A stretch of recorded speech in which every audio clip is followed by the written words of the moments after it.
ayaan suxbad la soo yeeshay majaalistoodii 8 mas'ala ayaan ka soo faa'iideystay buuri ee iga bara inankaygiyow hadaad salaada aad tukanaysana qalbigaaga ilaali dad hadaad la fadhidana carabkaaga ilaali cunto hadaad cunaysana calooshaada ilaali aqal dad hadaad gashana indhahaaga ilaali buu ku yidhi hadaad salaad tukanaysid qalbigaaga ilaali oo qalbigaagu yuunan meel kale u jeesane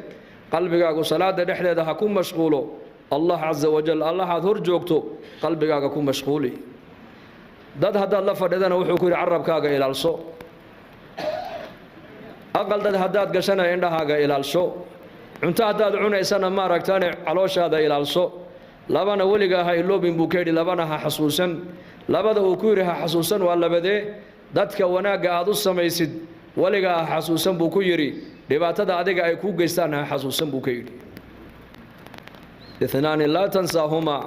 واثنان لا تذكرهما بكري لبا ولغا حسوسا هبا هذا القادم با احسانك الى الناس واساءتهم اليك وناغ ددك ادو سمينيسد ولغا حسوسا هداد مد اد وناغو سمينيسد الهي درتي ugu samee hadaad cilmi barisid ilaahay darti u bar hadaad ihsaan sameynaysid ilaahay darti ugu samee hadaad u shafaacad qaadaysid ilaahay darti ugu shafaacad qaad hadaad wax dayminaysid ilaahay darti u daymi waxa dadka u qabanaysa wanaaga marka u horeysa waa inaad u qabataa alla darti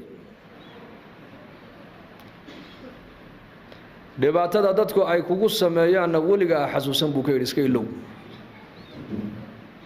waxa hata salimu sadri qof qalbigiisu mar walba uu yahay nadiif dadka ihsaanka aad u sameynaysid hadaad mar walba aad dadka ka sugta inay abaal ku celiyaan waxaad noqonaysaa inaad waxaad halis u tahay inaad ku dhacdo mannaan galad sheegtay inaad noqoto halis u tahay galad sheegtana waayo oo ilaahi saddex waa kii nabigu lahaa calayhi salaatu wasalaam ilaahay maalinka qiyaamaha saddex la hadli maayo xagoogana ilaahay daymooni maayo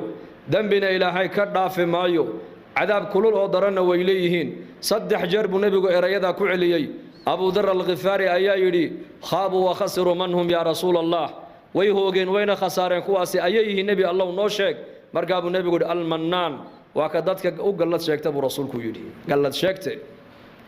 قفك مر والبدت كيدا ده حسن كوسمي يعني حابن كو قبتي أنا مقال هذا كسوق لي مثل كلها يا تكلمت بقول أنا قف كدقة كان ما أدرك بقول هذا أنا قف كدقة بقول عمر كور ما دمير بوام صداير ليش يعني كلام هذا الير أو بسيط قف كسيدي بيروق صباحا يا خطرنا وكوجل يا قف أنا سمي أنا وحكار دقي أنا ضدك كوجو دري هذا أنا جرين ما بجرتين ماي وأنا هذا حاتا مركو أوه سبع هذا مدة وحقوق بنا سيله درت وحقوق به لا نريد منكم جزاء ولا شكورا إخلاصك وعجيب الله ينسي إخلاصك من عمل عملا أشرك معي غيري تركته وشركه حديث القدس إلهي وكيلها من عمل عملا قفك عمل سمايا دونك دوشيدا عمل كاسو سمايين أنيق عدك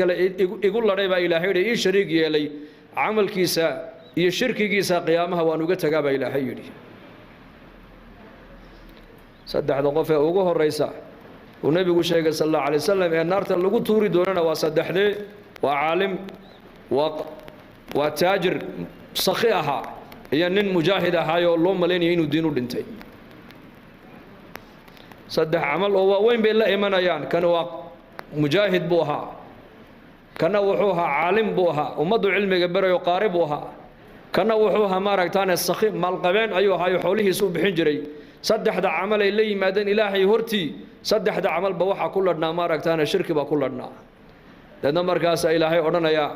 أدو وادو دمتي واد صور دمتي لكن أنا قدرتي وماد صور دمني إن لقاير هذا هبل وانين دقاليها أيادو صور دمتي وانا اللقو يري هذا كنا قارب هذا هاي القرآن أخرس في عن أما واعد ومدى وعدي أياد هاي ودتكو أي هذا الجسد جيستام وعدك مركز جديد يسد ومدى وحوش يجسام ما دوحبر يسدنا أنا قدرت أمات بريني هبل وانين عين كاسو ومدى وحوش يجو عرب فصيح فصيحي يا لقول يا هلا قول إذا هذا إصلاحي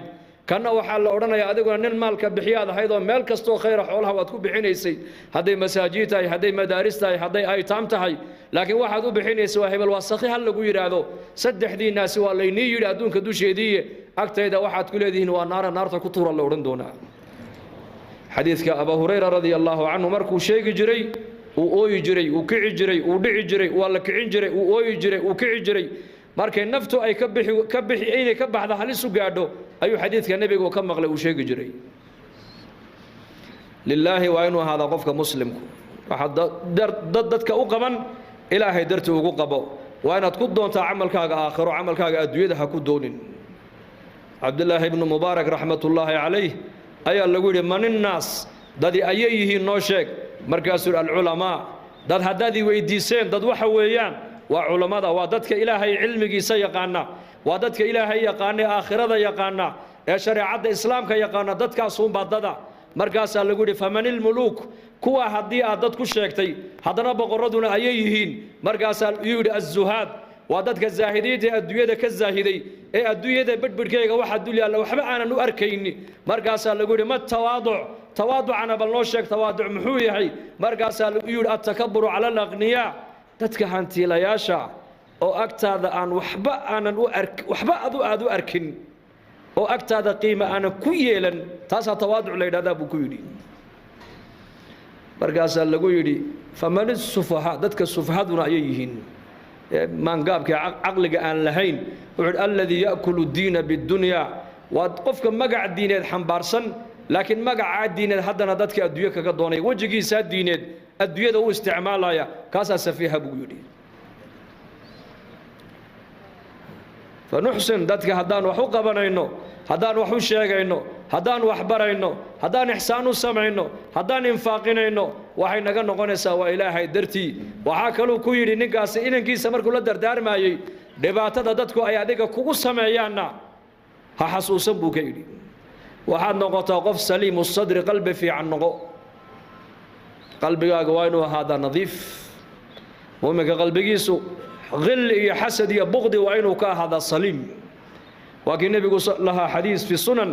nin ahlal janna inagu soo bixi doona nin saxaabada kamida soo galo soo weysaystay saxaabadu ninkii bay fiiriyeen haddana maalin labaad buu nabigu nin ahlal janna inoo soo gali doona isla ninkii baa soo galay haddana maalin saddexaad buu nabigu nin ahlal janna inoo soo gali doona isla ninkii baa soo galay Abdullah ibn Umar ibn Aas radiyallahu anhuma ayaa intuu socday buu ninkii marti u noqday wuxuu yiri aabahay baan isa soo diinay in marti qaad markaasuu marti qaaday aabihiina ismay soo diideen wuxuu rabay kaliya inuu arko bal ninkani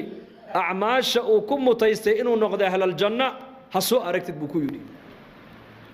ha soo aragtid buu islaha iyagu khayrkay ku kala dayanayeen khayrkay u kala badinayeen khayrkay